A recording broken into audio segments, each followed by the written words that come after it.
Buenos días a todos, bienvenidos una vez más al programa El Camino de Dios. Les habla el More Joseph, director del Ministerio de Jaim. Y gracias le doy al Dios de Abraham, al Dios de Isaac, al Dios de Jacob, al Dios y Padre de nuestro Señor, Rabbi Yeshua, el Mesías, que nos concede la oportunidad de una vez más estar con ustedes aquí en PAB 550 en el programa El Camino de Dios. Programa que llega a ustedes de parte del Ministerio de Jaim, el Ministerio del Árbol de las Vidas. Y como ustedes saben, estamos todos los domingos a partir de las 7:30 de la mañana aquí en esta radioemisora. Le damos gracias a la familia de PAB por este espacio que nos ha concedido por muchos años y a toda esa audiencia que constantemente nos escucha todos los domingos. Y aunque no sabemos exactamente cuántos son, sabemos que son bastantes.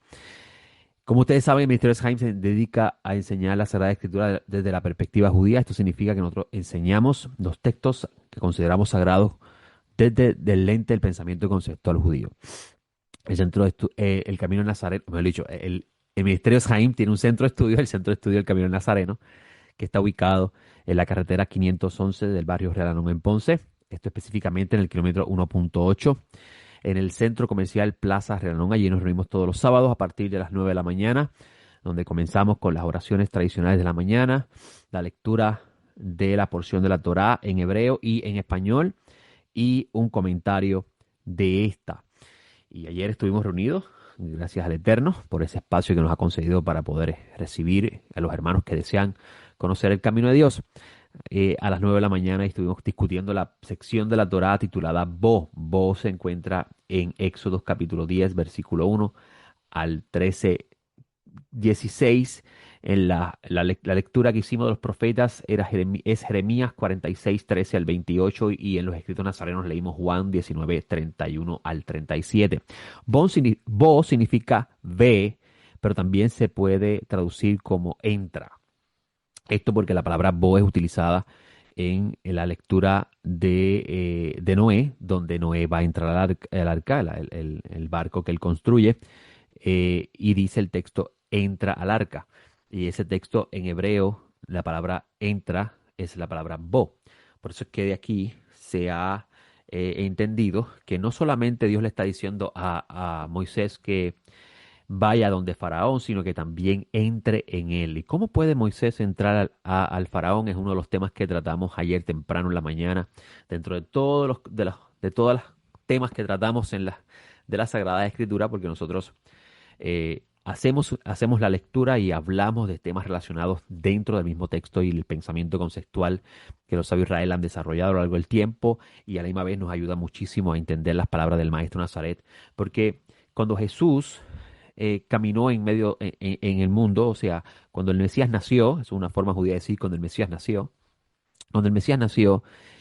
fue formado en el estudio de la Torá. Y no solamente fue formado mediante el estudio de la Torá, sino que también él fue un maestro de Torá. Cuando el Mesías estaba hablando de la palabra, el Mesías estaba explicando, estaba exponiendo la sabiduría interior de la Torá. Y dentro del pueblo de Israel se ha enseñado a lo largo de los años de que cuando el Mesías aparezca, el Mesías entregará o dará a conocer la sabiduría del Creador que humano alguno ha conocido. Y esto nosotros lo entendemos bien porque no hemos divorciado la figura histórica de Jesús de Nazaret de su pueblo y de su origen. Jesús de Nazaret fue un judío, seguirá siendo judío. Cuando él regrese, no va a abandonar su identidad judía, porque es hijo de David y es de la tribu de Judá.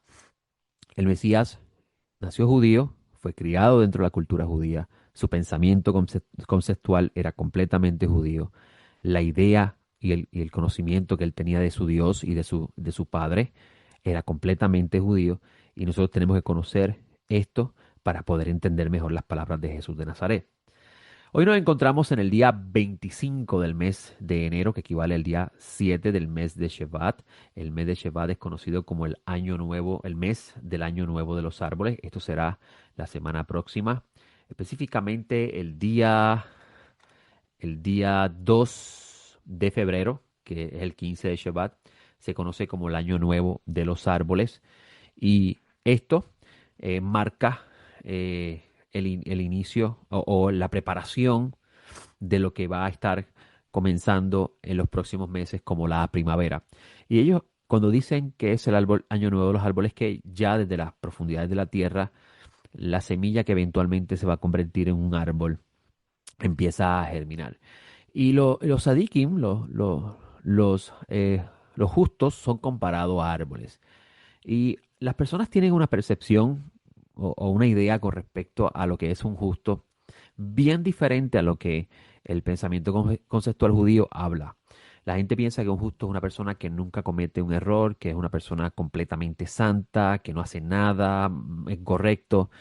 Y eso no es lo que piensa el pensamiento conceptual judío. El sadik es una persona que la mayoría del tiempo está haciendo lo correcto. Incluso sadik viene de sedek y sedek es hacer lo correcto, hacer lo justo. Un sadik es una persona que hace lo correcto. Eso no significa que en su momento no cometa un error. Y se enseña que cuando comete este error, si siente remordimiento y vergüenza por haber cometido ese error, entonces es un verdadero sadik. Pero si no se siente remordimiento o vergüenza por lo que hizo, entonces su justicia es falsa. Está viviendo en hipocresía. Y se enseña dentro de la sabiduría del pueblo de Israel que el Mesías será el gran sadik de todo el pueblo de Israel, el gran justo. Esto lo enseña Isaías 53, donde Dios llama a su siervo el justo. Mi siervo el justo hará justo a muchos, justificará a muchos. Uno pensaría que en el sentido simple del texto se refiere a que él con su muerte limpiará de la inmundicia a mucho. Eso se podría entender de esa forma, en sentido simple, pero también en lo que se conoce como el nivel drash, que es el nivel exegético un poco más profundo del sentido simple del texto, se enseña que el Mesías como el gran Sadik, con su enseñanza, le enseñará el camino de la justicia mucho y hará que muchos la practiquen y al esto practicarla se convertirían en justos también. Y por eso es que se interpreta o se entiende que cuando el texto dice que mi siervo justo mi siervo justo hará justo a muchos, se entiende también de esta forma. Y hoy quiero hablar un poco sobre este justo que es el siervo del Altísimo, que nosotros proclamamos y damos a conocer que es Yeshua, a quien usted conoce como Jesús, pero nos referimos a esta figura histórica, no a la figura que eventualmente se convierte en la figura de la religión y se transforma y se comienza a cambiar la imagen, identidad y pensamiento original de él. Nosotros como nazarenos, discípulos del Nazareno, entendemos que Jesús de Nazaret, vuelvo y repito, nació como judío, pensó como judío y murió como judío y regresará como judío. Tanto así que cuando regrese se sentará en Jerusalén a establecer el gobierno de Dios desde Jerusalén. Esto significa que no puede ser una persona de pensamiento gentil y conducta gentil el que gobierne desde Jerusalén, porque claramente tergiversaría toda la escritura. Los profetas hablaron de que en el monte Sión, en el monte de Jerusalén, se sentará un juez justo y este es descendiente de la casa de David. Y le digo algo, en los tiempos que estamos viviendo, donde la justicia se está tirando al suelo, donde el humano es considerado importante dependiendo del estatus social o nivel de riqueza que posea, donde la injusticia es la que gobierna, donde hay una división grande en este mundo por causa de pensamientos que en ocasiones son hasta irracionales. Yo creo que es un tiempo tan importante de reconsiderar la idea de la llegada del juez justo, porque dice el profeta, específicamente en Isaías 11, que este juez justo, quien será investido con el Espíritu de Dios, por eso es que se conoce como el Mesías, porque el Espíritu de Dios mora sobre él. Eh, el concepto que usted conoce como Cristo o el Cristo, que viene de la palabra griega que significa ungido o el ungido, es esta idea del cual hablan los profetas. Nacerá un hombre que será ungido con el Espíritu de Dios y él hará las obras de Dios. Por eso que usted va a encontrar que el propio Jesús de Nazaret en el Evangelio de Juan dice que Él no hace nada sin el permiso de su Padre, que Él hace las obras de su Padre. Esto porque está el Espíritu de Dios sobre Él. Y el Mesías llamará a Dios su Padre, porque así Dios le había anticipado a David. El ungido que se sentará en el trono de justicia, el ungido que se sentará en el trono de Israel, en el trono heredado que le fue dado a David y a su descendencia, será también llamado Hijo de Dios. Dios lo adoptará como su hijo. Y Pablo de Tarso dice en una de sus cartas que la confirmación de esta adopción es el espíritu que los levantó de entre los muertos. Eso se encuentra en la carta a los de Roma, a los creyentes en la mesianidad de Yeshua en Roma, en la confirmación de que Jesús es este hijo adoptado por Dios. Este ser humano adoptado como su hijo por Dios es su resurrección, el espíritu que operó en él en la resurrección. Eso significa que aunque Jesús de Nazaret recibió el Espíritu Divino, el Espíritu del Creador, el Espíritu de Yud Hei Vav Hei, como dice Isaías 11, que el vástago que retoñará de las raíces del tronco de Ishai, Ishai es el papá de David, sobre él reposará el Espíritu de Dios. Y la idea de reposar significa que en él morará el Espíritu de Dios. Y morar el Espíritu de Dios significa que él se convierte no solamente en el siervo del Altísimo, que hará las obras de Dios, sino también Dios lo adoptará como su hijo. Él será mi hijo y él me llamará su padre o mi padre. Y por eso es que usted va a encontrar, si usted estudia la Biblia que conocía Jesús, si usted estudia la Biblia que conocía Pablo, la que conocía Pedro, o sea, los libros sagrados, porque todavía no se conocía como la Biblia, ¿verdad? La Biblia es una conexión de libros, o específicamente rollos escritos en diferentes épocas por diferentes personas y ante diferentes situaciones. Y hay inspiración divina en estos textos, pero tenemos que ser muy cuidadosos cómo los leemos, porque no podemos pensar que todos están hablando de una forma uniforme en un solo periodo de tiempo. Están hablando de diferentes tiempos y están trayendo ideas celestiales a la tierra, por eso que se llaman profetas, en diferentes tiempos a diferentes audiencias, que eventualmente estas piezas de este gran rompecabezas se van a conectar una con otra para lograr compilar ese gran mensaje que es el principio y la razón de ser de todo el mensaje, y es el deseo del Creador de morar entre los seres humanos por siempre y para siempre. Por eso es que Él ha escogido, has ungido para hacer esa labor de santificar el mundo para Él, de elevar a la humanidad al estado de perfección, para que entonces el Creador pueda morar en medio nuestro. Y eso Pablo de Tarso lo dice en una de sus cartas, específicamente la carta a los de Corintios, cuando él dice que cuando el Mesías ponga a todos los que se oponen por estrado de sus pies, él mismo se sujetará a aquel que le sujetó todas las cosas para que Dios sea todo en todo. Y esto usted lo lee en el libro de Revelaciones, donde vas a encontrar una nueva creación, donde el Creador está morando en medio nuestro, y tenemos el segundo Adán, que es la idea original del primer Adán, como imagen de Dios, como el primogénito de la creación, como aquel que fue designado a gobernar y a sojuzgar la tierra. Y por eso es que el libro de Revelaciones presenta al segundo Adán como la casa del Creador, que era la intención original de Dios cuando creó al primer Adán.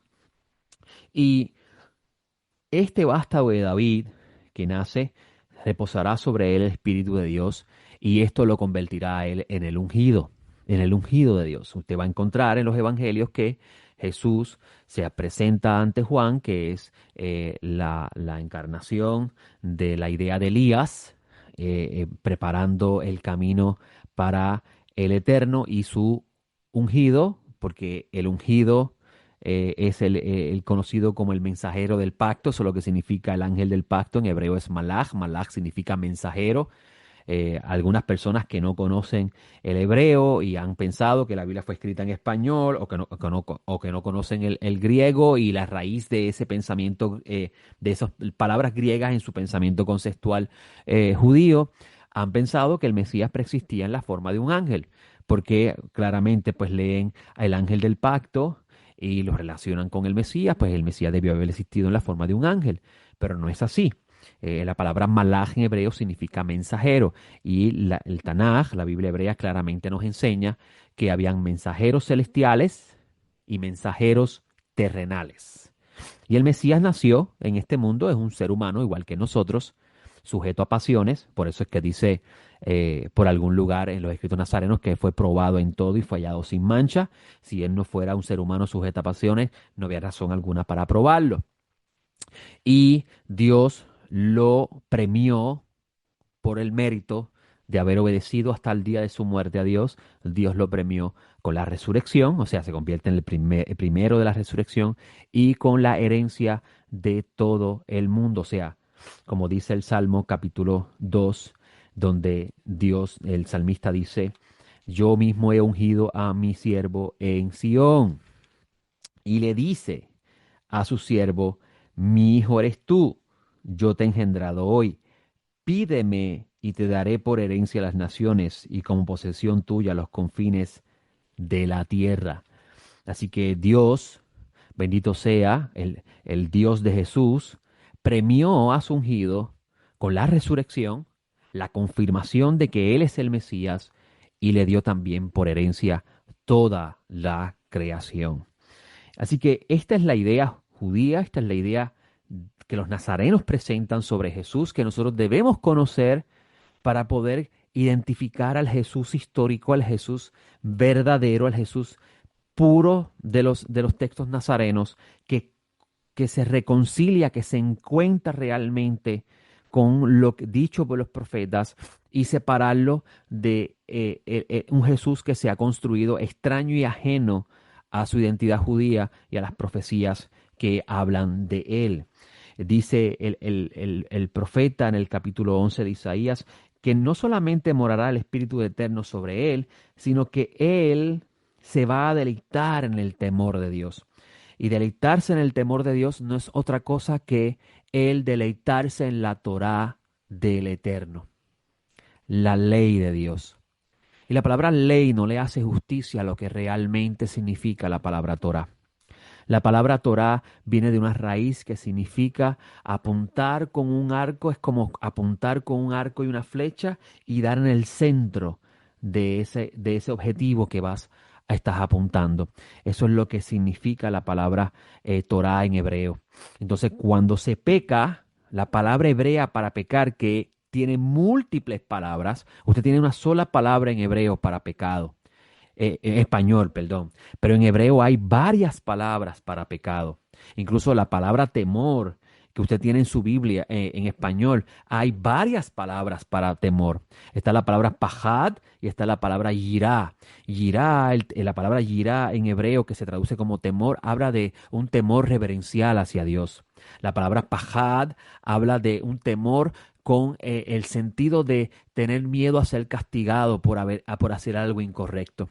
Y esto es bien importante porque a veces nosotros leemos nuestra Biblia en español y pensamos que una sola palabra en español es el sentido detrás de la palabra que tiene en hebreo. Y a veces los traductores hacen lo mejor que pueden para relacionar la idea detrás del idioma que nosotros conocemos con la idea que está detrás del idioma está escrito el texto. Entonces, cuando dice el texto que él se deleitará en el temor del Eterno, está hablando de un temor reverencial hacia su Creador, pero no solamente un temor reverencial hacia su Creador, sino que también él, con ese temor reverencial, observará, vivirá y emulará los caminos de Dios, que no es otra cosa que la observancia de la enseñanza que Dios le dio al pueblo de Israel desde el Sinaí, recibido por Moisés y preservado a lo largo de las generaciones hasta el día de hoy. También dice que él nos juzgará según lo que ven sus ojos. En una era como la que vemos nosotros, que cualquier video que nos presenta en las redes sociales, inmediatamente nosotros emitimos un juicio inmediato por lo que ven nuestros ojos. El Mesías no hará eso. El Mesías no juzgará por lo que o vean sus ojos, ni emitirá un juicio basado en lo que oye, sino que juzgará con justicia. O sea, juzgará con lo correcto a los pobres. Esa palabra justicia se refiere con lo que es correcto. ¿Y qué es lo que está, qué manual tenemos? ¿Qué manual Dios le dio al pueblo de Israel, ¿qué manual tendrá el Mesías para juzgar con justicia, hacer lo correcto en el mundo? Por eso es que se enseña que el Mesías tendrá a su lado un rollo de la Torá y guiará no solamente al pueblo de Israel, sino al mundo entero con la justicia de Dios. En el caso de las naciones, dice que sería con vara de hierro. Esto significa que el Mesías ejecutará estricta disciplina a las naciones. Y uno debe preguntarse, ¿por qué estricta disciplina a las naciones? ¿Cómo es posible que haya un mensaje nazareno que habla de la entrada a la era mesiánica por gracia, o sea, eso es lo que se refiere a la salvación por gracia, la entrada a los gentiles a la era mesiánica por gracia, solo por creer que Yeshua es el Mesías, confesar que Él es el Señor, el amo y no el César? Ese es el contexto de Pablo, donde se pensaba que el César era el único que tenía poder para salvar y poder liberarlo de cualquier opresor. Pablo está llevando la idea de que no es este el César, sino este judío a quien mataron, que vendrá otra vez embestido en el poder de Dios y liberará a los que le esperan y salvará del día de la destrucción, donde Dios derramará su ira destructora sobre todos los que practican la iniquidad. ¿Y cómo uno puede saber qué es la iniquidad? Una de las palabras hebreas para pecado es avón, que usted en ocasiones encuentra en su Biblia como iniquidad. La palabra iniquidad significa un acto de maldad con toda intención de ejecutarla con el propósito de lograr el objetivo que quiere esa persona. En otras palabras, no es un pecado por falta, no es por ignorancia, no es un pecado no intencional, se considera un pecado intencional bien planificado, un acto de maldad destructora de parte del ser humano. Y dice que Él vendrá a herir a aquellos que practican la iniquidad. Y esto lo dice el profeta cuando habla en Isaías 11.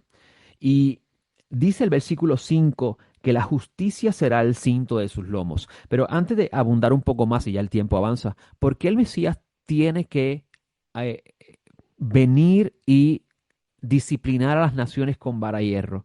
¿Por qué una invitación por gracia, o sea, un regalo dado por Dios a los gentiles y de repente una, un gobierno hacia ello, una dirección hacia ello con estricta disciplina? La razón de esto es la comprensión del concepto de la santificación y la perfección que el Creador desea que toda la humanidad alcance para Él poder morar entre ellos. El concepto del tamim, del perfecto, de la persona íntegra.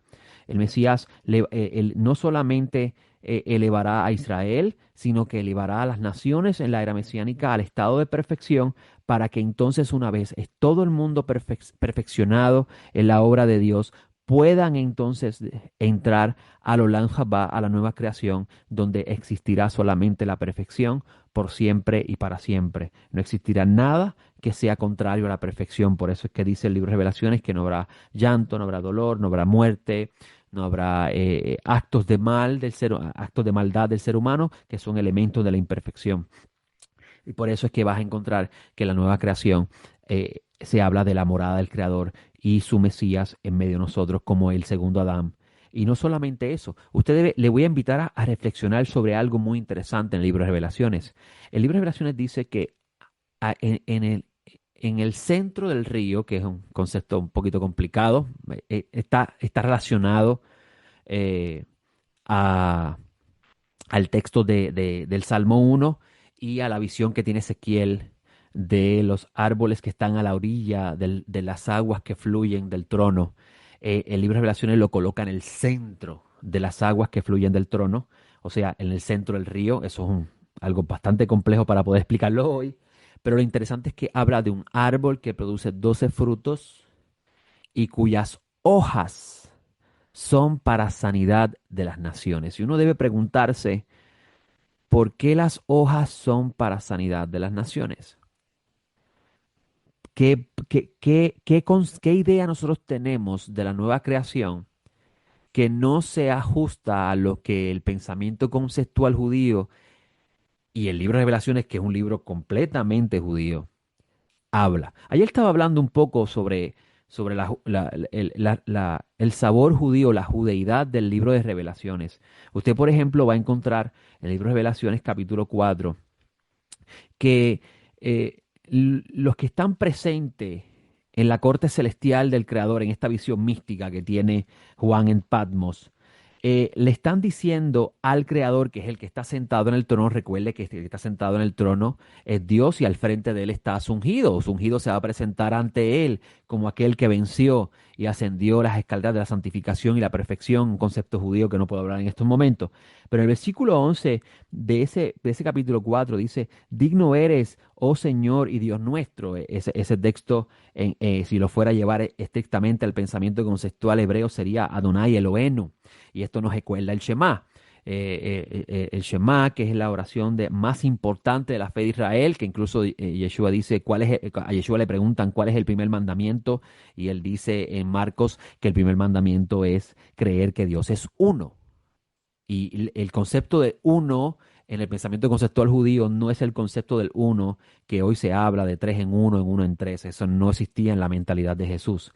Entonces, cuando vemos aquí Adonai Elohenu en ese versículo 11, si lo vamos a llevar al pensamiento conceptual judío, rápido nos recuerda el Shema. Y después dice en ese mismo versículo, un poquito más adelante, porque tengo que avanzar con el tiempo, dice, porque tú creaste todas las cosas y por tu voluntad existieron y fueron creadas.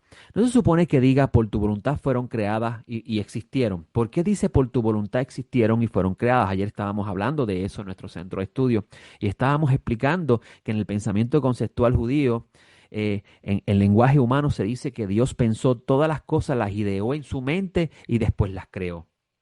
Y por eso es que dice que se enseña que cuando ya estaba Dios pensando en ella, existían aunque todavía no habían sido creadas.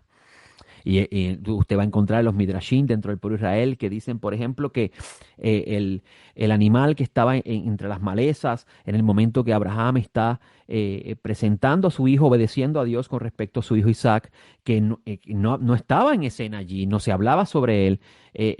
Dicen los sabios del Midrash que ese animal que estaba enredado en ese matorral, en el momento que después Abraham lo ve para ofrendarlo al Eterno, dicen los sabios de Israel, ya ese animal estaba en la mente de Dios antes de la fundación del mundo. Quiere decir que dentro del plan divino del Creador estaba en que en algún momento ese animal tenía que estar enredado allí para que fuera el instrumento utilizado por Abraham para completar la ofrenda que le iba a hacer a Dios. Y esto es la idea que existe con respecto al Mesías dentro del pensamiento conceptual judío. El Mesías estaba en la mente de Dios antes de Dios crear el mundo. Esto es lo que Yeshua quiere decir dentro del pensamiento conceptual judío cuando dice, devuélveme la gloria que tuve junto a ti antes de la fundación del mundo. Y cómo usted puede reconciliar esas palabras de Jesús con las palabras escritas en los profetas donde Dios dice, nadie estaba conmigo cuando yo creaba, no había nadie cuando yo comencé a crear. No puedes reconciliarlo a menos que entiendas este pensamiento conceptual judío que dice que todo estaba en la mente de Dios antes de Dios crear. Y el libro de Revelaciones así lo evidencia. Por tu voluntad existieron y fueron creadas. Por tu deseo ya estaban en tu plan, en el diseño divino tuyo que estaba en tu mente. Y después vinieron a ser. ¿Cuándo vinieron a ser? Cuando Él habló. Eso alude al libro de Génesis capítulo 1, cuando dice que Elohim habló y comenzó a crearse, comenzó a convertirse en realidad eso que Él estaba pensando. Y por eso cuando llegó el día de nacer el Mesías, el Creador dijo, sea el Mesías, y el Mesías vino a ser. Y para terminar estos últimos minutitos que me quedan, o tal vez minuto que me queda del programa, la necesidad y la importancia de nosotros pedirle al Creador que envíe a su Mesías es tan grande en estos tiempos donde el mundo parece no tener rumbo, no tener dirección, no existe, ya la justicia y el derecho no existe. Ahora el país que más poder tenga es el que gobierna y aún el país más poderoso del mundo a sus propios habitantes los oprime. En estos tiempos que estamos viviendo es cuando más necesitamos que Dios envíe a su ungido para que traiga la justicia al mundo y ponga todo en orden, porque el mundo fue creado para que el hombre y su creador o sea, el humano y su creador, se puedan deleitar juntos por siempre y para siempre. Yo le doy gracias al Eterno por este espacio que tengo con ustedes y yo le pido al Creador que en su gran misericordia me conceda la oportunidad de poder estar el próximo domingo para hablar de este y otros temas de las maravillas de Dios. Le hablo el Moro Joseph, nos vemos la próxima. Shalom.